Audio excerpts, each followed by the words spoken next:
గతంలో కల్తీ అన్నది జరగదు ఎక్కడ. ప్రజెంట్ ఇప్పుడైతే కల్తీ పక్కా జరుగుతుంది. ఎందుకంటే బిస్లరీస్ ఎక్కడ పడితే అక్కడ స్టార్ట్ చేశారు.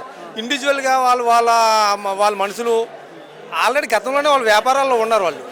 ఇప్పుడు ఈ గవర్నమెంట్ వచ్చిన తర్వాత ఎప్పుడైతే మొత్తం ప్రైవేట్ పరం అయిపోయిందో ఎక్కడికైనా బిస్లరీ స్టార్ట్ చేసుకొని వాళ్ళు ఇండివిజువల్ మందులు తయారు చేసుకొని ఊరికి బెల్ట్ షాప్లని ఇవన్నీ సప్లై డోర్ డెలివరీ డైరెక్ట్గా పట్టుకెళ్ళి బెల్ట్ షాప్కి ఇచ్చేస్తున్నారు ఇక్కడ. అంటే పవన్ కళ్యాణ్ గారు అన్నారు కదా, ఇప్పుడు మద్యపాన ప్రియులు గొంతు నొక్కే జగన్ అని. పవన్ కళ్యాణ్ గారు ఎక్కువ మాట్లాడతారండి. దానికి ఏముంది, పవన్ కళ్యాణ్ నచ్చినట్టు మాట్లాడతారు. ఇవాళ ఒకలా మాట్లాడతారు, రేపు ఒకలా మాట్లాడతారు, ఇల్లు ఒకలా మాట్లాడతారు. ఒక స్టాండ్ అంటూ ఉండదు ఆయనకి. గతంలో మాట్లాడే మాటలకి ఇప్పటికి సంబంధం ఉందా? ఇప్పుడు బయట మందు బోల్డ్ అంతా కల్తీ జరుగుతుంది, దాని గురించి మాట్లాడరు ఆయన. ఇదివరకు అయితే ఒక దగ్గర మొత్తం తయారై వచ్చేది. ఇప్పుడు ఇండివిజువల్ ఎక్కడ పడితే దగ్గర తయారు చేసుకున్నారు.